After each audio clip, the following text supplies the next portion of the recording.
রাতের বৃষ্টিতে আবার বেড়েছে ফেনী নোয়াখালীর নদ নদীর পানি। প্লাবিত 11 জেলায় দুর্গতদের হাহাকার, মৃত্যু বেড়ে 18। আজ খুলে দেয়া হবে কাপ্তাই হ্রদের 16 গেট। টিএসসি যেন ত্রাণের বন্দর, রাতভর গণত্রাণ সংগ্রহে বৈষম্য বিরোধী ছাত্র আন্দোলন। বন্যা কবলিত এলাকায় যাচ্ছে ট্রাক, প্রায় 2.5 কোটি টাকা অনুদান সংগ্রহ। বন্যার্তদের সহায়তায় দেশবাসীর স্বতঃস্ফূর্ত অংশগ্রহণে অভিভূত ডক্টর ইউনূস। দুর্গত এলাকায় ডিজেল পাঠিয়ে মোবাইল টাওয়ার সচল ও বিদ্যুৎ সরবরাহের নির্দেশ। 44 এনজিওর সঙ্গে বৈঠক। 37 দিন পর আজ চলবে মেট্রো রেল। 10 ট্রেনের ট্রায়াল রান সম্পূর্ণ। সংস্কারের জন্য আপাতত বন্ধ থাকবে কাজীপাড়া ও মিরপুর 10 স্টেশন। এবং বন্যার কারণে রেল ও সড়ক যোগাযোগ বন্ধ থাকায় বিপর্যয়ের মুখে আমদানি রপ্তানি। চট্টগ্রাম বন্দরে পণ্য ওঠানামা সচল থাকলেও সরবরাহে ধীরগতি, কন্টেনার জটের শঙ্কা।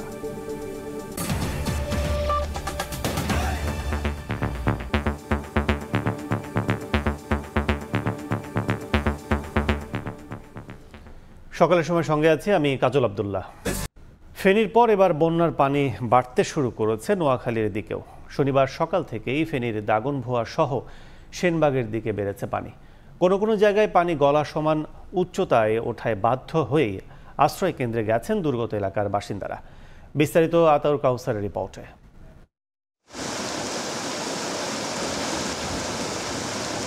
নোয়াখালীর বেগমগঞ্জ চৌরাস্তা এলাকায় এখানেও আজ সকালে যে পরিমাণ পানি দেখা গিয়েছিল, এখন তার চেয়ে পানির পরিমাণ কিছুটা বেশি।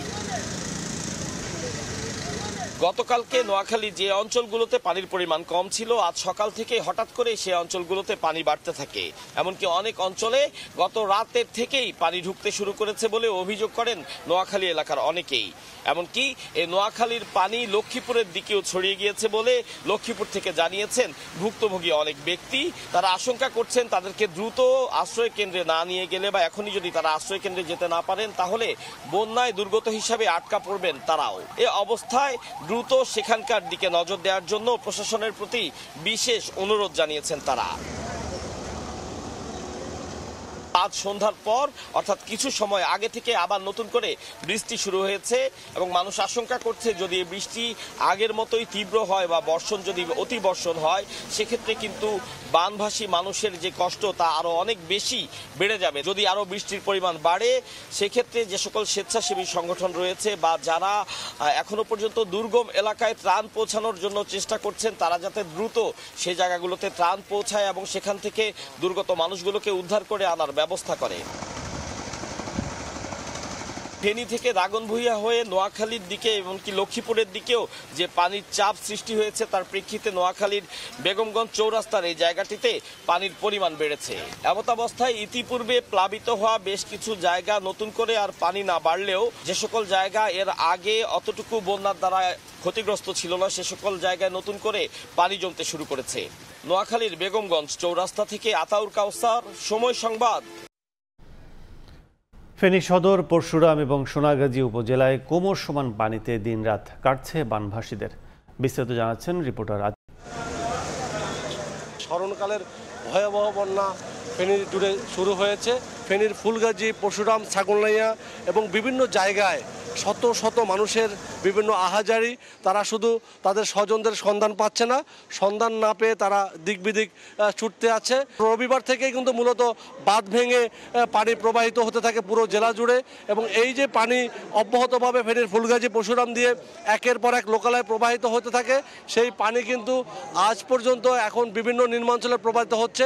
আপনাকে যদি বলি পুরো ফেনী জেলার চিত্র, সেক্ষেত্রে আমরা ফেনী শহরের শুধুমাত্র মহিফালের কিছু অংশ এবং টাং রোডের একটি অংশ থেকে ডিসি অফিস পর্যন্ত, জেলা প্রশাসন কার্যালয় পর্যন্ত সড়কটি রয়েছে, এটি ছাড়া পুরো ফেনী পানিতে তলিয়ে রয়েছে। ফেনীর যে ব্যবসায়িক কেন্দ্রগুলো রয়েছে, তাকিয়া রোড, ইসলামপুর রোড, সেখানে কিন্তু শত শত যে ব্যবসায়ীদের, বড় বড় ব্যবসায়ীরা, পাইকারি যারা আড়তদার এবং মহিফালের বিভিন্ন আড়তদার, তারা যেটা বলছেন যে তাদের মালামাল ভিজে কোটি কোটি টাকার মালামাল নষ্ট হয়ে গিয়েছে। অন্যান্য বছর যে একাধিকবার বন্যার কবলে পড়ে সেক্ষেত্রে কিন্তু আমরা দেখেছি যে অল্প শুধুমাত্র ফুলগাজী পরশুরামের মধ্যেই সীমাবদ্ধ থাকে, সেটি 2 দিন 3 দিন পরেই হয়তো কিছুটা কন্ট্রোলে চলে আসে।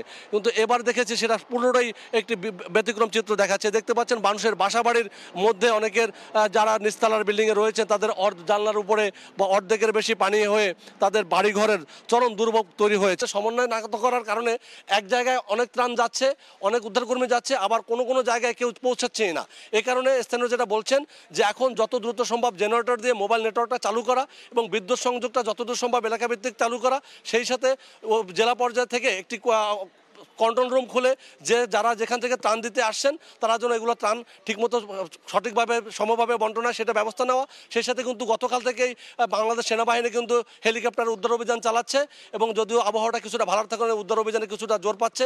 আমাদের কোস্টগার্ডও কিন্তু এখানে উদ্ধার অভিযান চালাচ্ছে। সেই সাথে কিন্তু যেটা চালাচ্ছে স্থানীয় যেটা বলছেন সেটা পর্যাপ্ত নয়। তারা জানাচ্ছেন এটা আরও লজিস্টিক সাপোর্ট এবং ম্যান পাওয়ার উদ্ধারের জন্য আরও বেশি বাড়ানো দরকার। এই ছিল আমার কাছে ফেনীর বন্যা পরিস্থিতির সবশেষ। এদিকে নোয়াখালী, লক্ষ্মীপুর সহ বন্যা দুর্গত এলাকায় দেখা দিয়েছে খাদ্য ও বিশুদ্ধ পানির তীব্র সংকট। পানি বেড়েছে পাহাড়ি জনপদেও, ক্ষতির মুখে পর্যটন শিল্প। মংলায় নদ নদীর পানি বেড়ে তলিয়েছে সুন্দরবন।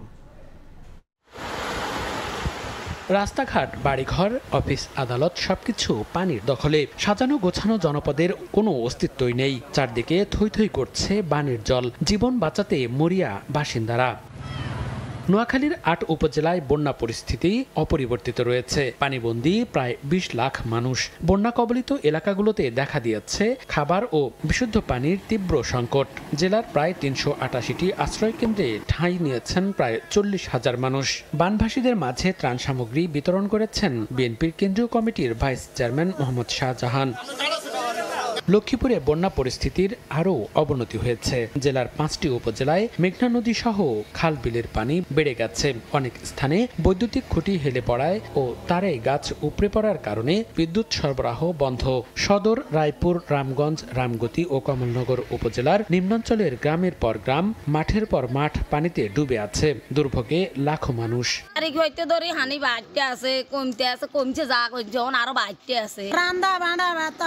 একদিন পরে যদি একদিন কোন রকম রান্তা মারি রান্তা মাইনা 7 দিনের টানা ভারী বর্ষণ ও উজান থেকে নেমে আসা পানিতে কাপ্তাই হ্রদ এখন টইটম্বুর। ডুবে গেছে রাঙামাটি পর্যটন শিল্পের আইকন ঝুলন্ত সেতু। হতাশ হয়ে ফিরে যাচ্ছেন পর্যটকরা। আর নিরাপত্তার কথা বিবেচনা করে সেতুতে পর্যটক চলাচলের নিষেধাজ্ঞা জারি করেছে কর্তৃপক্ষ। আর্থিক ক্ষতির মুখে পর্যটন সংশ্লিষ্টরা।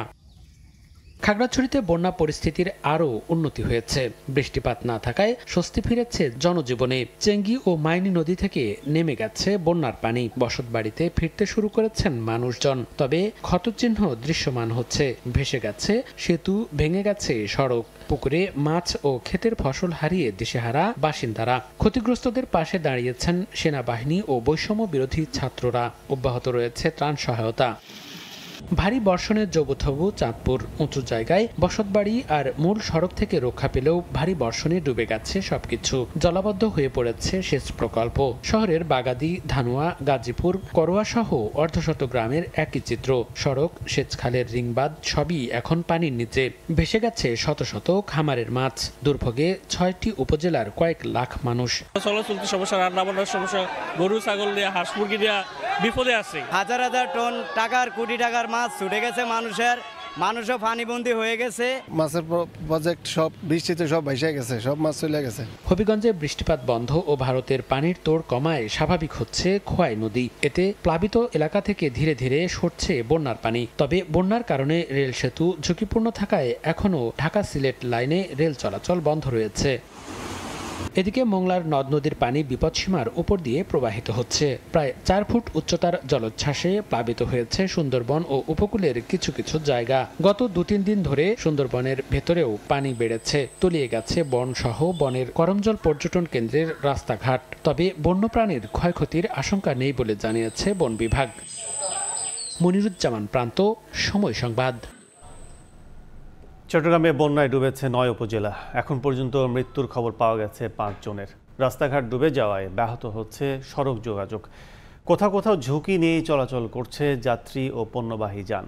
বৈরী আবহাওয়ায় ব্যাহত হচ্ছে বন্দরের কার্যক্রম। ঢাকা চট্টগ্রাম মহাসড়কের ফেনী এবং নোয়াখালী কুমিল্লা লক্ষ্মীপুর সহ বিভিন্ন জায়গায় তলিয়ে যাওয়ার কারণে কিন্তু যান চলাচল বন্ধ রয়েছে, সড়ক বন্ধ রয়েছে এবং রেল চলাচল বন্ধ হয়েছে। বাসের ভেলায় করে নিয়ে যাওয়া হচ্ছে নানা পণ্য, যেখানে রয়েছে চিড়া, গুড় সহ নানা শুকনো খাবার এবং রয়েছে নানা মেডিকেল সামগ্রী, যেগুলোর মূল উদ্দেশ্য হচ্ছে বন্যার্তদের সহায়তায় এগিয়ে যাওয়া।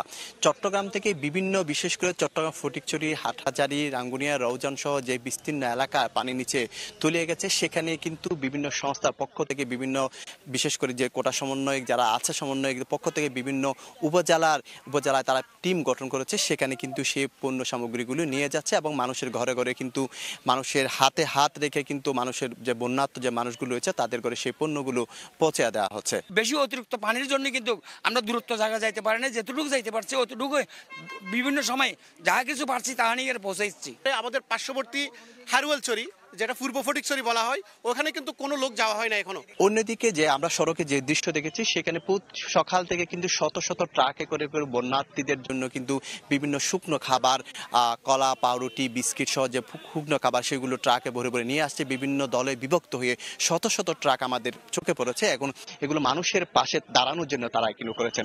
এবং পাশাপাশি আমরা দেখেছি বিভিন্ন জায়গায় কিন্তু মেডিকেল টিম, অর্থাৎ নার্সিং ইনস্টিটিউট এবং যে হাসপাতালগুলো রয়েছে, সেখানকার শিক্ষার্থীরা কিন্তু বিভিন্ন দলে বিভক্ত হয়ে কিন্তু বিভিন্ন যে ওষুধ সামগ্রী এবং স্যালাইন সহ বিভিন্ন সামগ্রী বিতরণ করছে বিভিন্ন জায়গায়। ডায়রিয়া, তারপর কলেরা বা সর্দি, জ্বর, কাশি, এই ধরনের ট্রিটমেন্টগুলো আমরা এখানে নিয়ে আসছি এবং আমাদের সঙ্গে অক্সিজেন সাপোর্ট, তারপরে কোনো প্রসূতি মায়ের ডেলিভারির জন্য আমাদের 2 জন ফিমেল আছে, ফিমেল নার্স। ছোট বাচ্চাদের অনেকে থাকে যে জ্বর, সর্দি কাশি হচ্ছে, স্কিন প্রবলেম হচ্ছে, তাদের যে প্রাথমিক সেবাটা আমরা ওইটা দিচ্ছি। চট্টগ্রাম বন্দর থেকে কোনো ধরনের পণ্য বের হলে, ওঠানামা হলে কি সে কোনো পণ্য দেশে কোনো জায়গায় যেতে পারছে না, এতে করে ক্ষতির মুখে পড়ছেন ব্যবসায়ীরা এবং পণ্য যেতে না পারায় বড় ধরনের ক্ষতিতে হবে সেটি বলা যাচ্ছে। তো এই ছিল আমার কাছে চট্টগ্রামের থেকে সর্বশেষ তথ্য। শফিকুল আলম, সময় সংবাদ, চট্টগ্রাম। বন্যা পরিস্থিতির খবর জানাতে নোয়াখালীর বেগমগঞ্জে আছেন সহকর্মী আতাউর কাউসার, সরাসরি যাচ্ছি তার কাছে। নোয়াখালীর বেগমগঞ্জ থেকে লক্ষ্মীপুরে যাওয়ার যে সড়ক, এটি হচ্ছে সেই সড়কটি এবং সড়কের অবস্থা দেখতে পাচ্ছেন। পুরো সড়কটি পানির নিচে তলিয়ে গেছে এবং গতকালকেও আমরা এই জায়গায় লাইভ করেছিলাম। সে সময় কিন্তু এখান থেকে আধা কিলোমিটার বা পৌনে 1 কিলোমিটার পর্যন্ত জায়গা পানির নিচে তলিয়ে গিয়েছিল। আজকে আমরা যতটুকু দেখেছি যে অন্তত 4 কিলো পর্যন্ত জায়গা পানির নিচে তলিয়েছে। অর্থাৎ গতকাল যে বিষয়টি আমরা বলছিলাম যে ফেনীর ওই দিক থেকে যে বন্যার পানিটি পশ্চিম দিকে আসছিল, সেটা ক্রমেই লক্ষ্মীপুরের দিকে যাচ্ছে এবং গতকালকে যে সীমানা পর্যন্ত পানি ছিল বা যতটুকু পর্যন্ত পানির উচ্চতা ছিল, আজ তার চেয়ে পানি বেড়েছে। তো একটি জিনিস গতকালকেও বলেছিলাম, আজকে আবারও বলছি যে এখানে যে মূল সড়কটি, এই সড়কটি রাস্তা থেকে অন্তত 2 ফিট উঁচুতে। তো সেক্ষেত্রে যদি এখন রাস্তার উপরে আধা ফিট বা 1 ফিট পানি জমে যায়, তাহলে বুঝতে হবে নিচে ন্যূনতম হলেও 3 থেকে 3.5 ফিট পানি আছে। তো এখানে যারা এলাকাবাসী আছেন তারা বলছেন যে আশপাশের যে ঘরবাড়িগুলো রয়েছে, সেখানে কোনো কোনো জায়গায় কোনোটিতে হাঁটু পানি, কোনোটিতে গলা পানি পর্যন্ত আছে এবং স্বাভাবিকভাবেই যখন হাঁটু পানি বা গলা পানি পর্যন্ত উঠে যায়, তখন মানুষজন আর সেখানে থাকার মতো উপায় থাকে না। যে কারণে গতকালকে সন্ধ্যার পর থেকেই এখানকার অনেকেই আশপাশের আশ্রয় কেন্দ্রগুলোতে যাওয়ার চেষ্টা করছেন এবং যেটি বিভিন্ন স্বেচ্ছাসেবী সংগঠন আছে যারা বলছেন যে যাতে কেউ যদি বিন্দু পরিমাণও বিপদগ্রস্ত মনে করেন তাহলে যেন দ্রুত তারা নিকটস্থ আশ্রয় কেন্দ্রে চলে যান। এবং প্রচুর স্বেচ্ছাসেবী সংগঠন আমরা দেখছি যারা আজকে আমরা সকাল থেকে দেখেছি যারা ত্রাণ নিয়ে লক্ষ্মীপুরের দিকে যাচ্ছে। এতদিন পর্যন্ত এই ত্রাণ নিয়ে আসার বিষয়টি নোয়াখালী পর্যন্ত সীমিত ছিল, যেহেতু লক্ষ্মীপুরের দিকে বন্যার প্রাদুর্ভাব দেখা যায়নি। এখন যেহেতু লক্ষ্মীপুরের দিকেও পানি যাচ্ছে, আমরা সকাল থেকে দেখেছি অনেকে ত্রাণ নিয়ে লক্ষ্মীপুরের দিকেও যাচ্ছে। তো এটি হচ্ছে নোয়াখালী থেকে লক্ষ্মীপুরের দিকের ঘটনা। আর নোয়াখালী মূল যে জায়গাটি, অর্থাৎ ফেনীর দাগনভূঞার পর থেকে নোয়াখালী বেগমগঞ্জ পর্যন্ত এর আশপাশে প্রচুর জায়গা প্লাবিত হয়েছে এবং গতকালকে সারা দিন আমরা বিভিন্ন জায়গায় লাইভ করেছি। আমরা দেখেছি মানুষের কি অবর্ণনীয় দুর্ভোগ। কোনো কোনো জায়গায় 1 তলা পর্যন্ত পানির নিচে তলিয়ে গেছে, মানুষ ছাদে আশ্রয় নিয়েছে এবং অধিকাংশ গ্রামেই আশপাশের মানুষজন যা বলেছিলেন যে অধিকাংশ গ্রামেই শতকরা 90% মানুষ কোনোভাবেই আর তাদের বাড়িতে থাকতে পারেননি। তারা যেভাবেই হোক সহায় সম্বল লাস্ট যতটুকু আছে তা হাতের কাছে যা পেয়েছে তা নিয়েই নিকটস্থ আশ্রয় কেন্দ্রে গিয়েছে এবং যে 10% কথা বলছিলাম যে তারা গত পরশুদিন রাতে পর্যন্ত অপেক্ষা করছিলেন যে হয়তো তারা থাকতে পারবেন, কিন্তু গতকালকে আমাদেরকে বলেছেন যে পরিমাণ পানি তারা দেখছেন, তারা আশঙ্কা করছেন তারাও হয়তো আর তাদের ঘর বাড়িতে থাকতে পারবে না। সেক্ষেত্রে আজকে সেই এলাকাগুলোতে গেলে আমরা বুঝতে পারবো যে আসলে তারা আছেন না তারাও বাধ্য হয়েছেন আশ্রয় কেন্দ্রে যেতে। তো গতকালকে সারাদিনে আমরা যেটা দেখেছি, যেহেতু পানি ওঠার এটা একটি প্রকৃতিগত বিষয়, পানি উঠেছে, কিন্তু সাধারণ মানুষের যে চেষ্টা মানুষের পাশে দাঁড়ানোর সেটি আমরা দেখেছি এবারের বন্যায় খুব চমৎকারভাবেই সেটি চোখে পড়েছে। মানুষের জন্য কিভাবে পাশে দাঁড়াচ্ছে আমরা দেখেছি। বাংলাদেশের সশস্ত্র বাহিনী যারা আছেন তারা বিভিন্ন বাহিনী, সেনাবাহিনী, নৌবাহিনী, বিমান বাহিনী, তারা বানভাসী বা দুর্গত মানুষের পাশে দাঁড়িয়েছেন, ত্রাণ দিচ্ছেন, যেখানে যেখানে রেস্কিউ করার দরকার রেস্কিউ করছেন। আমরা দেখেছি অনেক দুর্গম জায়গা থেকে অনেক অসুস্থ মানুষকে রেস্কিউ করতে। গতকালকে আমরা এমনও দেখেছি বিমান বাহিনী একজন গর্ভবতী নারীকে রেস্কিউ করে তাকে হাসপাতালে পাঠিয়েছেন। এবং এছাড়া প্রচুর স্বেচ্ছাসেবী সংগঠন আমরা দেখেছি গতকালকে তারা বিভিন্ন জায়গায় রেস্কিউ চালাচ্ছেন এবং ত্রাণ বিতরণ করছেন, পর্যাপ্ত ত্রাণ বিতরণ করছেন। তো এক্ষেত্রে একটি জিনিস, যারা দুর্গত মানুষ আছেন অনেকেই আমাদের কাছে যে অভিযোগটি করেছেন যে হয়তো যেহেতু যারা ত্রাণ দিতে আসছেন তারা এই এলাকা সম্পর্কে জানেন না, যার কারণে যেটা হচ্ছে অনেক দূরবর্তী অঞ্চলের অনেক মানুষ তারা ত্রাণ পাচ্ছেন না। সড়কের কাছে যারা আছেন তারা ত্রাণ পাচ্ছেন, কিন্তু দূরের যারা তারা কোনোভাবেই ত্রাণ পাচ্ছেন না। এ ধরনের একটি বিষয় তারা ঠিক অভিযোগ না, তারা নজরে আনতে বলেছেন যে যারা ত্রাণ দিচ্ছেন তারা যাতে এই বিষয়টিতে আরেকটু নজর দেন, যদি সুযোগ থাকে তারা যাতে যতটুকু সম্ভব দূরে গিয়ে বা আশপাশের এলাকার মানুষজনকে জিজ্ঞেস করে যে কোন কোন জায়গায় মানুষ থাকতে পারে সেখানে গিয়ে ত্রাণ দেওয়ার ব্যবস্থা করে, এবং প্রয়োজনে যদি কাউকে রেস্কিউ করতে হয় সেক্ষেত্রে তারা রেস্কিউর ব্যবস্থাও গ্রহণ করে। তো এই অবস্থায় আমরা দেখেছি যে গতকালকে সারাদিন ত্রাণ কার্যক্রম চলেছে এবং উদ্ধার কার্যক্রম চলেছে। আজকে যেটি আমি সকাল থেকে বলছিলাম যে আজকে যেটি আমরা দেখছি যে লক্ষ্মীপুরের দিকে এখন শুরু হয়েছে। তো এর আগে গতকাল সারাদিন ফেনী এবং কুমিল্লা থেকে আমাদের সহকর্মীরাও আমাদের সাথে যুক্ত হয়েছিলেন, তারা জানিয়েছিলেন সেখানকার বন্যা পরিস্থিতির অবস্থা। এবং একটি জিনিস, যেহেতু গত কদিনের বন্যা পরিস্থিতিতে সবচেয়ে বেশি খারাপ অবস্থায় ছিল ফেনীর মানুষ, আমরা গতকালকেও অনেকের সাথে যোগাযোগ করেছি, তারাও আমাদের বলেছেন যে ফেনীর অবস্থা আসলেই অনেক ভয়াবহ। ফেনীর এমন অনেক জায়গা আছে যে জায়গাগুলোতে এখনো পর্যন্ত সেই মানুষজনকে রেস্কিউ করা সম্ভব হয়নি। আমরা গত পরশুদিন থেকে দেখেছিলাম যে সেনাবাহিনীর বেশ কিছু হেলিকপ্টার বিভিন্ন জায়গায় রেকি করছেন যে কোথায় কোথায় মানুষজন আটকা পড়ে আছেন, যেখান থেকে রেস্কিউ করা সম্ভব তাদেরকে রেস্কিউ করছেন, আর যেখানে রেস্কিউ করা তাদের পক্ষেও সম্ভব হয়নি সেখানে অন্তত তারা হেলিকপ্টার থেকে ত্রাণের প্যাকেট ফেলে তাদের কাছে ত্রাণ পৌঁছানোর ব্যবস্থা করছেন। তো এভাবেই গত পরশুদিন থেকে আমি দেখছি যে ফেনী, কুমিল্লা এবং নোয়াখালীতে কিভাবে বন্যার্তদের পাশে দাঁড়িয়েছেন সাধারণ মানুষ। তো এভাবে আজকে যেটি বলছিলাম যে লক্ষ্মীপুরের দিকেও এখন পানি এগুচ্ছে, কাজেই আশপাশের মানুষজনকে তারা আশ্রয় কেন্দ্রে যাওয়ার আহ্বান জানিয়েছেন। তো নোয়াখালীর বেগমগঞ্জ থেকে বন্যার্তদের বা বন্যার চিত্রের এই ছিল সর্বশেষ তথ্য আমার কাছে। এতক্ষণ সরাসরি ছিলাম নোয়াখালীর বেগমগঞ্জে। খুলে দেওয়া হচ্ছে রাঙামাটির কাপ্তাই জলবিদ্যুতের প্রকল্পের সবগুলো গেট। গত কয়েকদিনে টানা বৃষ্টি ও উজান থেকে নেমে আসা পানিতে কাপ্তাই হ্রদের পানি বেড়ে যাওয়ায় বন্যা পরিস্থিতি নিয়ন্ত্রণে আনতেই কাপ্তাই বাঁধের 16টি গেট খোলার সিদ্ধান্ত নেওয়া হয়েছে। এর আগে 24শে আগস্ট রাত 10টার দিকে স্পিলওয়ের গেট দিয়ে 6 ইঞ্চি উচ্চতা পরিমাণ গেট উঠিয়ে পানি ছেড়ে দেওয়ার কথা ছিল। এতে প্রতি সেকেন্ডে 9000 কিউসেক পানি নিষ্কাশন হবে বলে জানানো হয়।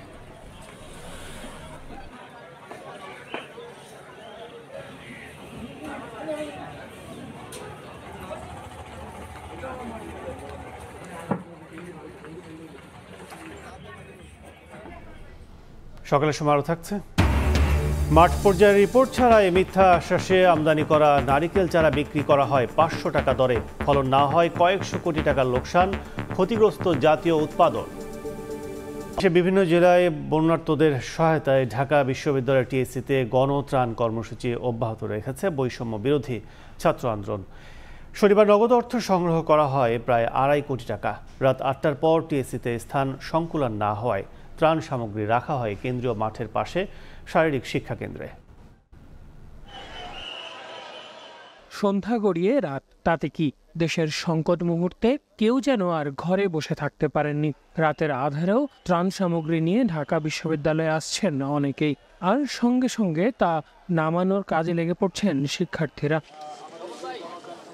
সাধারণ মানুষের সাড়া পেয়ে শনিবার রাতে ঢাকা বিশ্ববিদ্যালয়ের কেন্দ্রীয় মাঠের পাশে এক সংবাদ সম্মেলনে নতুন করে গণ রান্না কর্মসূচির কথা জানালেন সমন্বয়ক আবু বাকের মজুমদার। শুকনো খাবারের সংকট মাথায় রেখে স্থানীয় প্রশাসনের সহায়তায় রান্না করে খাবার পাঠানোর চেষ্টা করা হবে বলে জানান তিনি। সঙ্গে বন্যা দুর্গত এলাকায় 10 থেকে 12 জন ডাক্তার পাঠিয়ে স্বাস্থ্যসেবা দেওয়ার কথাও ভাবছে বৈষম্য বিরোধী ছাত্র আন্দোলন। যেসব জেলা বন্যা কবলিত সেখানে আমরা মেডিকেল টিম বসাবো, মেডিকেল বুথ বসাবো। আমরা আগামীকালকে অন্তত 4 লাখ মানুষের যাতে খাবার রান্না করতে পারি সেজন্য আমরা জেলা প্রশাসক সহ সকল ইউনোদের সাথে আমরা মিটিং করছি। যেসব স্পট আসলে রান্না করার স্বাভাবিক পরিস্থিতি আছে সেই সব স্পট আমরা রান্না করার চেষ্টা করব এবং করে আমাদের যেসব ভলেন্টিয়ার আছেন বৈষম্য বিরোধী ছাত্র আন্দোলনের তাদের মাধ্যমে উপজেলা ইউনোর সাথে সমন্বয় করে আমরা যেসব এলাকায় এখনো খাবার পৌঁছায়নি সেসব এলাকায় দুপুর এবং রাতের খাবার করে আমরা পাঠানোর চেষ্টা করব। এদিকে শুধু শনিবারই ত্রাণ সহায়তা সংগ্রহ হয়েছে প্রায় 2.5 কোটি টাকা। এমনটা উল্লেখ করে গেল বুধবার থেকে প্রায় 4 কোটি টাকা সংগ্রহের কথা জানায় বৈষম্য বিরোধী ছাত্র আন্দোলন। ইতিমধ্যে বন্যার্ত এলাকায় 50-এর বেশি ট্রাকে ত্রাণ সামগ্রী পৌঁছেছে বলেও জানান তারা। কমপক্ষে 1000 থেকে 1200 আমরা খাবার এবং পানীয় এবং অন্যান্য আমরা ট্রাকে কাপড় আমরা দেওয়ার চেষ্টা করেছি। তো এরকম 50টি ট্রাক আমরা প্রথমত ফেনী, কুমিল্লা, নোয়াখালী, লক্ষ্মীপুর এগুলোতে আমরা ডিরেক্টলি ট্রাক পাঠিয়েছি এবং খাগড়াছড়িতেও আশা করছি কালকে থেকে একটি বড় ত্রাণ কার্যক্রম চালু হবে। অনুমান যেটা বলে যে আজকে যত ক্যাশ টিএসসিতে উঠেছে এটা 2.5 কোটির আশেপাশে যেতে পারে। এখনো পর্যন্ত যতটুকু গোনা হয়েছে সেই ক্যাশ টাকাটা হচ্ছে 1,86,48,000 টাকা। আর গতকাল এবং আজকে মিলিয়ে অনলাইন ব্যাংকিং এসেছে 49,50,000 টাকা। এদিকে দিনভর সাধারণ মানুষ যে যার সামর্থ্য অনুযায়ী সহায়তা নিয়ে ছুটে যান ঢাকা বিশ্ববিদ্যালয়ের টিএসসিতে। বিভিন্ন সংস্থা, প্রতিষ্ঠান কিংবা ব্যক্তিগত উদ্যোগে ত্রাণ সামগ্রী নিয়ে ছুটেছেন সব বয়সের মানুষ। এমনকি শখের জমানো ব্যাগ নিয়েও আসতে দেখা যায় শিশুদের। শিশুদের জন্য অনেক শুকনো খাবার এবং আরও শুকনো খাবার এবং বস্ত্র এনেছি। আমি এখানে 3000 টাকা ও একটা মাটির ব্যাংক জমা দিয়েছি। আমি ছোটবেলা থেকে কয়েন জমানোর খুব শখ ছিল, কিন্তু যখন দেখি বাংলাদেশের মানুষের অবস্থা আমার খুশি হয়েছি যে এগুলা আমি এখানে জমা দিতে পেরেছি। শিক্ষার্থীদের লক্ষ্য এখন সমানভাবে ত্রাণ সহায়তা বন্যা কবলিত এলাকায় পৌঁছে দেয়া। আল আমিন তুষার, সময় সংবাদ, ঢাকা। 37 দিন বন্ধ থাকার পর আজ থেকে শুরু হলো মেট্রো রেল চলাচল। এর আগে গত বৃহস্পতি, শুক্র, শনিবার মেট্রো রেল চলে পরীক্ষামূলকভাবে। সকাল থেকে রাত পর্যন্ত চলবে মেট্রো রেল, তবে মেরামত ও সংস্কারের জন্য আপাতত কাজীপাড়া ও মিরপুর 10 স্টেশনের কার্যক্রম বন্ধ থাকবে। অতিরিক্ত প্রকল্প পরিচালক মোহাম্মদ জাকারিয়া জানান, 10টি ট্রেনের ট্রায়াল রান সম্পন্ন হয়েছে। স্বাভাবিক সময়ে যেভাবে ট্রেন চলেছে সেভাবেই চালানো হয়েছে।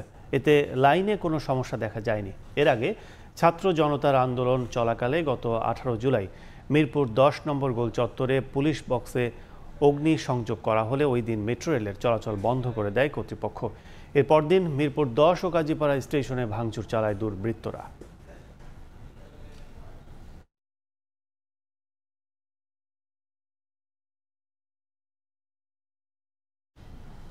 মেট্রো রেল চালুর আরও খবর জানাতে কারণ বাজার স্টেশনে আছেন রিপোর্টার নাজমুস সালেহি। সরাসরি যাচ্ছে তার কাছে। ৩০ দিন পর চালু হলো স্বপ্নের মেট্রো রেল। ৩৮ দিন পর চালু হওয়ায় মেট্রো রেলের যারা নিয়মিত যাত্রী, যারা কর্মজীবী মানুষ, তারা উচ্ছ্বসিত।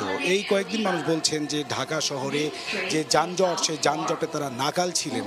এখন নতুন করে আবার চালু হওয়ার পর সেই যানজট থেকে একদিকে যেমন মুক্তি মিলবে, অন্যদিকে কর্মময় জীবনে আসবে গতি। সেজন্য যাত্রীরা বলছেন যে তারা অনেক খুশি এবং তারা উচ্ছ্বসিত। আসলে আপনি জানেন যে ছাত্র জনতার আন্দোলনে গত 18 জুলাই মিরপুর 10 এবং কাজীপাড়া মেট্রো রেল স্টেশন ক্ষতিগ্রস্ত হওয়ার পর সেটি আসলে কতদিন পর আবার নতুন করে চালু করা সম্ভব হবে, এই সমস্ত বিষয় নিয়ে ছিল নানা ধরনের সংশয় সংকট। সেই সংশয় কাটিয়ে নতুন করে আবার মেট্রো যাত্রা শুরু করায় যাত্রীরা উচ্ছ্বসিত। যেটি বলছিলাম যে 38 দিন পর আবার চালু হলো, ঘুরলো, সচল হলো মেট্রো রেলের চাকা। এই একদিকে যেমন 38 দিন পর সচল হলো মেট্রো রেলের চাকা, ঠিক একইভাবে সচল হলো অর্থনৈতিক চাকা, সেই সঙ্গে মানুষের কর্মজীবনে আসবে গতিশীলতা। অর্থাৎ যাত্রীরা বলছেন যে রাজধানীতে যানজটের যে নাকাল ছিলেন তারা, সেই নাকাল থেকে তারা একদিকে যেমন মুক্তি পাবে, মুক্তি মিলবে, আবার আগের গতিতে পুরো দমে কর্মময় জীবনে ঝাঁপিয়ে পড়বেন মানুষ, এবং মেট্রো রেলের চাকা ঘোরার সাথে সাথে ঘুরবে অর্থনীতির চাকাও। এই 38 দিন তারা বলছেন যে শহরের যে তাদের যে যাতায়াত, সেই যাতায়াতে তারা যে ধরনের ভোগান্তিতে পড়েছিলেন সেই ভোগান্তি তাদের লাঘব হবে। যাতায়াতের যেই সেই সহজলভ্যতা এবং তারা এক স্থান থেকে অন্য স্থানে অর্থাৎ নগর পরিবহনের যে সংকট তা কাটিয়ে অতি দ্রুততম সময়ের মধ্যে আবার চালু হওয়ায় মেট্রো রেল যাত্রীরা কর্তৃপক্ষকে ধন্যবাদ জানিয়েছেন এবং তারা আসলে উচ্ছ্বসিত। তবে যে ধরনের সংশয় ছিল সেটি নতুন করে আবার চালু হওয়া নিয়ে, কবে নাগাদ চালু হবে এই বিষয়গুলো সংকট কাটিয়ে নতুন করে যাত্রা শুরু করায় যাত্রীরা অভিভূত এবং তারা বলছেন যে আসলে নতুন করে তারা ঘুরে দাঁড়াতে চান, আর কোনো ধরনের হানাহানি, আর কোনো ধরনের সংকয় দেখতে চান না। নতুন বাংলাদেশ বিনির্মাণে সব রাষ্ট্রীয় সম্পদ যেমন সুরক্ষিত থাকবে এবং সবাই মিলে সম্প্রীতির বাংলাদেশ গড়তে তারা বদ্ধপরিকর। অর্থাৎ এই 38 দিনে রাজধানী ঢাকার যে যানজটে যে নাকাল ছিলেন রাজধানীবাসী, তারা বলছেন সেখান থেকে তাদের মুক্তি মিলবে এবং তারা অতি সহজে এক স্থান থেকে অন্য স্থানে যেতে পারবেন। এই 38 দিন তারা বলছেন নানা ধরনের যেমন সংশয় ছিল নতুন করে চালু হওয়া নিয়ে, সেটি আসলে দ্রুততম সময়ের মধ্যে আবার চালু হওয়ায় মেট্রো রেলের চাকা একদিকে যেমন সচল হলো, তেমনি একইভাবে এই ঢাকার যে কর্মময় জীবনের যে গতিশীলতা তার চাকাও আসলে সচল হচ্ছে। বলা চলে যে সকাল থেকে আমরা দেখেছি যে বিভিন্ন স্টেশন থেকে উপচে পড়া যাত্রী এবং যাত্রীরা এক স্টেশন থেকে অন্য কর্মময় জীবনে তারা ঝাঁপিয়ে পড়ছেন। এবং বৈষম্য বিরোধী ছাত্র আন্দোলনের সময় রাজধানীর বিভিন্ন স্থানে ছাত্র জনতাকে গুলি করে হত্যার একাধিক মামলায় সাবেক উপদেষ্টা সালমান এফ রহমান, সাবেক আইনমন্ত্রী আনিসুল হক ও সাবেক সেনা কর্মকর্তা জিয়াউল আহসানকে আরও 10 দিনের রিমান্ড দিয়েছেন আদালত। এছাড়া আসম ফিরোজ 7 ও দীপুমণিকে 4 দিনের রিমান্ড নেওয়া হয়েছে। বৈষম্য বিরোধী ছাত্র আন্দোলন দমনে ছাত্র জনতাকে গুলি করে হত্যা মামলায় 10 দিনের রিমান্ড শেষে সাবেক আইনমন্ত্রী আনিসুল হক ও সাবেক প্রধানমন্ত্রীর উপদেষ্টা সালমান এফ রহমানকে শনিবার আদালতে হাজির করে পুলিশ। একই মামলায় সাবেক সেনা কর্মকর্তা অবসরপ্রাপ্ত মেজর জেনারেল জিয়াউল আহসানকেও 8 দিনের রিমান্ড শেষে আনা হয় আদালতে। জিজ্ঞাসাবাদে ছাত্র হত্যাকাণ্ডে ইন্ধনদাতা হিসেবে এই 3 আসামির কাছ থেকে গুরুত্বপূর্ণ তথ্য পাওয়ায় তাদেরকে একই মামলায় আবারও 10 দিন করে রিমান্ড চাইলে আদালত 5 দিন করে রিমান্ড মঞ্জুর করেন। এছাড়া লালবাগ থানার অপর একটি হত্যা মামলায় এই 3 জনের 10 দিন করে রিমান্ড চাইলে আদালত 5 দিন মঞ্জুর করেন। এই মামলায় তদন্তকারী কর্মকর্তা আরও বলেন যে তিনি প্রাথমিক তদন্তে এই আসামিদের বিরুদ্ধে প্রাথমিক তথ্য প্রমাণ পেয়েছেন এবং আসামিদের ইন্ধন এবং ষড়যন্ত্রে যে পুলিশ গুলি করে ছাত্র জনতাকে হত্যা করেছে তারও প্রাথমিক তিনি তথ্য প্রমাণ পেয়েছেন। এছাড়া 4 দিনের রিমান্ড শেষে সাবেক মন্ত্রী দীপুমণিকে আদালতে তুলে বাড্ডা থানার সুমন হত্যা মামলায় 10 দিনের রিমান্ড চাইলে আদালত 4 দিন মঞ্জুর করেন। কোমলমতি শিশুকে তার ধর্ম থেকে বিচ্ছিন্ন করার জন্য যে একটি অপপ্রয়াস সৃষ্টি করেছে দীপুমণি, 19/7/24 তারিখে বাড্ডা ফুজি টাওয়ারের পাশে ভিকটিম সুমন শিকদার পুলিশের গুলিতে নিহত হয় এবং তার পিতা বাদী হয়ে মামলা করে। এই মামলার 1 নম্বর আসামি শেখ হাসিনা, 2 নম্বর আসামি আসাদুজ্জামান কামাল এবং এই আসামি দীপুমণি। ছাত্র হত্যাকাণ্ডের ইন্ধনদাতা হিসেবে সাবেক চিফ হুইপ আসম ফিরোজকে ভাটারা থানার হত্যা মামলায় 10 দিনের রিমান্ড চাইলে আদালত 7 দিন মঞ্জুর করেন। 16/7 তারিখেও সে এলাকা গিয়ে আন্দোলনরত ছাত্র জনতার উপরে সেই আক্রমণ করে। তাদেরকে এই আক্রমণ করার ফলে এলাকার মানুষের রোষানলে পড়ে সে পালিয়ে ঢাকা চলে আসে এবং সে আন্দোলনকে থামিয়ে দেওয়ার জন্য সরকারের উচ্চ মহলের সঙ্গে তারও ষড়যন্ত্র থাকার প্রমাণ পাওয়া যায়। আসামি পক্ষে জামিন চেয়ে শুনানি করলে তা নাকচ করেন আদালত। আসামা ফিরোজ সাহেব গত 6 বছরে সরকারের গুরুত্বপূর্ণ কোনো দায়িত্বে ছিলেন না, সে শুধু সংসদ সদস্য ছিলেন এবং এই মামলার ঘটনার সময় সে এবারকার হাসপাতালে অসুস্থ ছিল। রাষ্ট্রপক্ষের আইনজীবী জানান, ছাত্র জনতা হত্যাকাণ্ডের পেছনে আর কারা জড়িত ছিল তা জানতেই রিমান্ডে নেওয়া প্রয়োজন আসামিদের। সাদিকুর রহমান, সময় সংবাদ, ঢাকা। ভারতে পালানোর সময় আটক সুপ্রিম কোর্টের সাবেক বিচারপতি শামসুদ্দিন চৌধুরী মানিককে কারাগারে পাঠানো হয়েছে। গতকাল বিকেলে সিলেটের জুডিশিয়াল ম্যাজিস্ট্রেট আদালত এই আদেশ দেন। রাজধানীর বাড্ডা থানার হত্যা মামলায় গ্রেফতার মানিককে কঠোর নিরাপত্তায় আদালতে তোলা হয়। স্থানীয় আওয়ামী লীগ নেতাদের সহযোগিতায় গত শুক্রবার বিকেলে কানাইঘাটে পৌঁছান মানিক। রাতে দনা সীমান্ত দিয়ে ভারতে পালানোর চেষ্টা করেন তিনি। বিষয়টি টের পেয়ে সেখানে অভিযান চালিয়ে আটক করে ক্যাম্পে নেন বিজিবি সদস্যরা।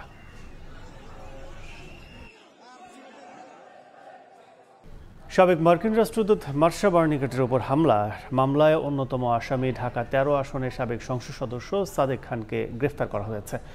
ডিবি সূত্র থেকে জানা গেছে, গতকাল শনিবার রাজধানীর পশ্চিম নাখালপাড়া থেকে তাকে গ্রেফতার করা হয়।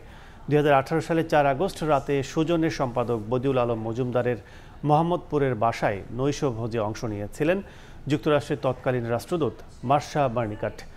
নৈশভোজ শেষে গাড়িতে ওঠার সময় হামলাটি হয়। এই ঘটনায় মোহাম্মদপুর থানার মামলায় সাদেক খানকে গ্রেফতার করা হয়। উন্নত জাতের নারিকেল চারা আমদানি করলেও দেশের কৃষিতে বা বাজারে কোনো প্রভাব ফেলতে পারেনি কৃষি অধিদপ্তর। মাঠ পর্যায়ের কোনো রিপোর্ট ছাড়াই মিথ্যে আশ্বাস দিয়েই এসব চারা বিক্রি করা হয় 500 টাকা দরে। কিন্তু ফলন না হয় কৃষকের শত শত কোটি টাকা যেমন লোকসান হয়েছে, তেমনি ক্ষতিগ্রস্ত সামগ্রিক জাতীয় উৎপাদন। সংশ্লিষ্টদের আইনের আওতায় নিয়ে আসার পরামর্শ অর্থনীতিবিদদের। বিস্তারিত দেখুন আমার করা রিপোর্টে। অভ্যন্তরীণভাবে উৎপাদন বাড়ানোর লক্ষ্যে 2015 সালে ভিয়েতনাম ও কেরালার খাটো জাতের নারিকেল চারা আমদানি করে কৃষি মন্ত্রণালয়। 4 বছরে সরকারি বেসরকারিভাবে প্রায় 9 লাখ চারা এনে বিক্রি করা হয় প্রতি পিস 500 টাকা দরে। বলা হয় 3 বছরেই পাওয়া যাবে ফলন, বছরে মিলবে প্রতি গাছে অন্তত 150 ফল। কৃষি বিভাগ ও কর্মকর্তাদের এমন প্রচারণায় আগ্রহী হয়ে ব্যক্তি থেকে বাগানি হুমড়ি খেয়ে পড়েন চারা কিনতে, কিন্তু 9 বছরও মেলেনি আশানুরূপ ফলন। তবে প্রকল্প পরিচালকের রয়েছে সারা জাগানো বক্তব্য। রাজালা হর্টিকালচার সেন্টারে প্রথম ভিয়েতনাম থেকে 2012 সালে যখন আনা হয়, তখনই ওই গাছে ফল খেয়ে পরবর্তীতে কিন্তু ডাব আনা হয়েছে। ডাব এটা গবেষণা না করে কিন্তু আনা হয়নি, একদম পরীক্ষিত করে। এবং ওই গাছে আমি আর কামরুজ্জামান স্যার দুজন নিজে লাগানো ওই গাছের ডাব খেয়ে পরবর্তীতে ডাবের জন্য সুপারিশ করা হয়েছে। এমন বক্তব্যের রেশ ধরেই সময় সংবাদ যায় আসাদ গেট হর্টিকালচারে। সেখানে থাকা 2টি গাছেও মেলেনি দৃশ্যমান ফলন। এবার আমাদের গন্তব্য বাংলাদেশ কৃষি গবেষণা ইনস্টিটিউটে, যেখানে মাঠ পর্যায়ে সম্প্রসারণের পর গবেষণার জন্য দেয়া হয় 10টি চারা, কিন্তু সেসব গাছেও নেই কোনো সুখবর। দেশের বাইরে থেকে চারা বা বীজ আমদানি করে দেশের বিভিন্ন অঞ্চলে 3 বছর পর্যন্ত গবেষণা করতে হয় যে কতটুকু মাটি, আবহাওয়া এবং বাণিজ্যিকভাবে উৎপাদন কতটা লাভজনক। কিন্তু বাহির থেকে এই নারিকেল চারা নিয়ে এসে কোনোভাবে পরীক্ষা নিরীক্ষা ছাড়াই সম্প্রসারণ করা হয়েছে সারা দেশে, এবং সফল কোনো রিপোর্টও মেলেনি কৃষি গবেষণা ইনস্টিটিউট থেকে। যে কোনো প্রযুক্তি সেইগুলো কিন্তু আমাদের মাঠ পর্যায়ে দিতে গেলে আমাদের কয়েক বছরের পরীক্ষা করা লাগে। তা এই ভিয়েতনামি নারিকেলটা আমাদের এই দেশে আমাদের কৃষি গবেষণার যে বিভিন্ন স্টেশন আমরা পরীক্ষা করে এইগুলো ছাড় দেওয়ার মতো কোনো রিকমেন্ডেশন আমরা করি নাই। কর্তার ইচ্ছাতেই সম্প্রসারণ কৃষির, যা দেশের মাটি বা কৃষক বান্ধব হোক বা না হোক, এমন বার্তাই দিয়েছেন কৃষি সম্প্রসারণের সদ্য বিদায়ী মহাপরিচালক। ভিয়েতনামের খাটো জাত যেটা আমাদের আনা হয়েছিল, শতভাগ জায়গায় আমরা বলবো যে আমরা ফ্রুটফুলি কোনো ভালো পাইনি। আমরা কিন্তু সেটা অনেকটা আবেগের বশবর্তী আনছিলাম। ওটা আমরা এখানের জলবায়ুতে এটা ফ্রুটফুল হবে কিনা এটা ভাবিনি। দেশের মাটি ঠিক রাখতে ভিয়েতনামি নারিকেল চারা পরীক্ষা নিরীক্ষা তো হয়নি, উল্টো আর্থিক ক্ষতি মেলানো দায়। প্রতি চারা ও রোপণ খরচ, প্রতি বিঘায় লাখ লাখ টাকা লোকসান গুনতে হয়েছে কৃষকদের। ফসল না হয় ব্যাহত হয়েছে জাতীয় উৎপাদন। ঘাটতি পুষিয়ে দেয়া ও সংশ্লিষ্টদের জবাবদিহিতার আওতায় নিয়ে আসার পরামর্শ অর্থনীতিবিদদের। অধিকাংশ কৃষকরাই বলছে যে আমরা সার লাগানোর পরে ওইভাবে গাছ বড় হয়নি, অনেকগুলো আপনার ঝরে গেছে। এই যে জিনিসগুলা একটা গবেষণা ছাড়া এত বড় একটা প্রকল্প কেন হাতে নেওয়া হলো, এবং হাতে নেওয়ার পরে আমার এই গরিব কৃষক তাদেরকে কেন ক্ষতিগ্রস্ত করা হলো। এদিকে ফলন না হয় অভিযোগ করলেও নানা হয়রানির শিকার হয়েছেন অনেক কৃষক। গালমন্দও করেছেন কৃষি বিভাগের 2-1 কর্মকর্তা। কাজল আব্দুল্লাহ, সময় সংবাদ। কোনো কাজ করে তবে জনগণকে সঙ্গে নিয়ে প্রতিবাদ করা হবে, প্রয়োজনে আশ্রয় নেওয়া হবে আন্তর্জাতিক আইনের, এমন হুঁশিয়ারি দিয়েছেন জামায়াতে ইসলামের আমির শফিকুর রহমান। গতকাল শনিবার দুপুরে মৌলভীবাজারের রাজনগরে বন্যা দুর্গতদের মাঝে খাদ্য সহায়তা বিতরণ শেষে তিনি কথা বলেন। সুষ্ঠু ও গ্রহণযোগ্য নির্বাচন আয়োজনে যে সময় প্রয়োজন তা দেয়া হবে অন্তর্বর্তীকালীন সরকারকে উল্লেখ করে জামাতের আমির আরও বলেন, চলমান পরিস্থিতিতে জনগণের পাশে দাঁড়ানোই মূল উদ্দেশ্য জামাত ইসলামের। আন্তর্জাতিক অপরাধ দমন আদালতে গণহত্যার বিচার করা হবে বলেও জানান শফিকুর রহমান। ভারতকে এবারকার মতো আমরা সর্বশেষ বলে দিব যে ভবিষ্যতে তারা এটা করবে না। আমরা ধরে নিচ্ছি যে তারা এটা ইন্টেনশনালি করে নাই। যদি তারা ইন্টেনশনালি করে থাকে অথবা আনইনটেনশনালি করে থাকে, ভবিষ্যতে আর এটা করা ঠিক হবে না, চলবে না। যদি তারা আমাদের এই অনুরোধ না মানে তাহলে স্বাভাবিকভাবে আন্তর্জাতিক কিছু নিয়মকানুন আছে, আমরা তার আশ্রয় নিব ইনশাল্লাহ। এই মুহূর্তে আমাদের রাজনীতি আর নির্বাচনের না, এখন আমাদের রাজনীতি হচ্ছে বিপন্ন মানুষের পাশে দাঁড়ানো। আশা করি যে এর ভিতরেই সঙ্গত একটা সময়ের ভিতরে তারা সব কিছুকে গুছে একটা সুষ্ঠু ক্রেডিবল নির্বাচন জনগণকে উপহার দিয়ে তারা চলে যাবে। গণহত্যাকারীদের বিরুদ্ধে আমরা বিচার চাইব কিনা, আমাদের আন্তর্জাতিক আদালতে যাওয়া লাগবে না। উনারা যে আন্তর্জাতিক আদালত দেশে সৃষ্টি করেছেন, এখানেই উনাদের বিচার হবে ইনশাল্লাহ। মেহেরপুরের মুজিবনগরের সোনাপুর সীমান্ত দিয়ে 10 জনকে পুশব্যাক করেছে ভারতীয় সীমান্তরক্ষী বাহিনী বিএসএফ। পুশব্যাক হয়ে আসা কয়েকজন জানান, বিভিন্ন সময় তারা ভারতে যায়, পাসপোর্ট ভিসা ছাড়াই ভারতে অবস্থানের দায়ে তারা গ্রেফতার হয়। বিভিন্ন মেয়াদে সাজা ভোগের পর জেল থেকে মুক্তি পেলে বিএসএফ সদস্যরা শুক্রবার রাতে মুজিবনগরের সোনাপুর সীমান্তের কাছে নিয়ে আসে। ভোরের দিকে সীমান্তের কাঁটাতারের বেড়া খুলে তাদেরকে বাংলাদেশে পাঠিয়ে দেওয়া হয়। তাদের বাড়ি ঢাকা, নোয়াখালী ও নরসিংদী সহ বিভিন্ন জেলায়। এদের মধ্যে 4 জন নারী এবং 6 জন পুরুষ। সাকিব আল হাসানকে জাতীয় দল থেকে অপসারণ করার কোনো লিগ্যাল নোটিশ এখনও পায়নি বিসিবি। তবে স্পর্শকাতর বিষয় আর টেস্ট ম্যাচ চলমান থাকায় এ নিয়ে এখনও কোনো সিদ্ধান্ত নিতে চায় না বোর্ড, বরং দ্বিতীয় টেস্টের আগে হাতে সময় থাকায় সিদ্ধান্ত নিতে চায় ভেবেচিন্তে, জানিয়েছেন বিসিবি সভাপতি ফারুক আহমেদ। চলতি সপ্তাহে বোর্ডের ফাঁকা হওয়া বিভাগগুলোর দায়িত্ব বন্টন করার ইঙ্গিত রয়েছে তার। বিসিবিতে দুপুর গড়িয়ে বিকেল, বিকেল গড়িয়ে সন্ধ্যা, রুদ্ধতার বৈঠক যেন শেষ হয় না। আলোচ্য বিষয়বস্তু না জানা গেলেও মূল এজেন্ডা যে সাকিব আল হাসান তা সহজেই অনুমেয়। সন্ধ্যা 6:30 নাগাদ বোর্ড সভাপতি যখন বের হলেন, তখন গণমাধ্যম কর্মী তো বটেই, উপস্থিত সবার চোখে মুখে ক্লান্তির ছাপ। হত্যা মামলায় নাম আসায় জাতীয় দল থেকে সাকিবকে বাদ দিয়ে তদন্তের স্বার্থে তাকে দেশে ফিরিয়ে আনতে আইনি নোটিশ পাঠানো হয়েছে। তবে বিসিবির দাবি এখনো তা হাতে পায়নি তারা। সঙ্গে টেস্ট চলমান থাকায় সিদ্ধান্ত নিতে চায় সময় নিয়ে। লিগ্যাল নোটিশ আমরা পাইনি, আসলে ওটার ব্যাপারে আমি কোনো কথা বলতে পারবো না। এখন এফআইআর যখন হয়, এটা তো মাত্র ফার্স্ট ইনফরমেশন। এখন এটার এগেইনস্টে কিন্তু এখনো কোনো চার্জ গঠন হয়নি, আমি যতটুকু জানি আর কি। সো ওর আগে একটা ডিসিশন নেওয়া কিন্তু খুব ডিফিকাল্ট। যেহেতু আপনারা জানেন একটা টেস্ট ম্যাচ চলছে, প্রথম টেস্টটা, আমার মনে হয় যে এই মুহূর্তে আমরা এই ব্যাপারে আসলে কোনো স্ট্যান্স নেওয়ার মতো চিন্তা করিনি। মনে করেছি আমরা ম্যাচটা শেষ হলে তখন আমরা একটা বসে ডিসিশন নিব।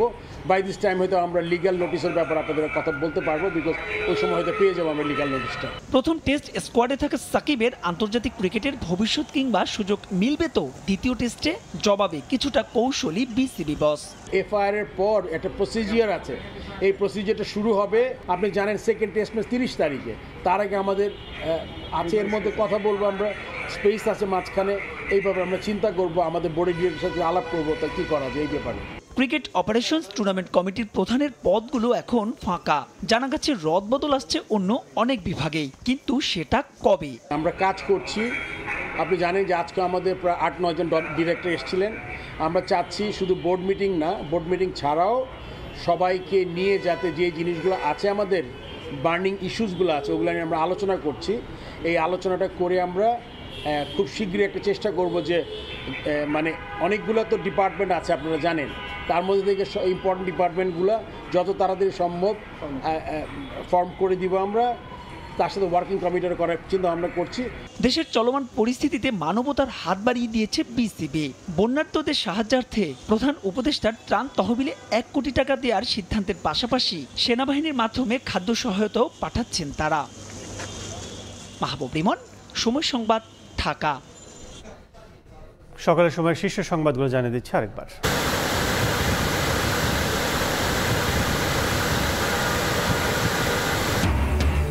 রাতের বৃষ্টিতে আবারও বেড়েছে ফেনী নোয়াখালী নদ নদীর পানি। প্লাবিত 11 জেলায় দুর্গতদের হাহাকার, মৃত্যু বেড়ে 18।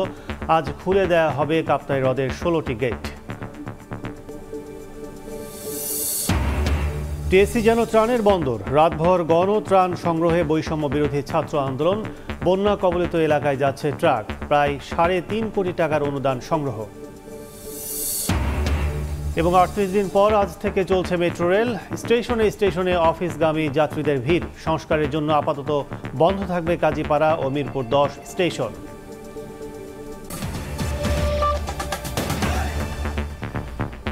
এই ছিল সকালের সময়। সঙ্গে থাকুন সময়ের।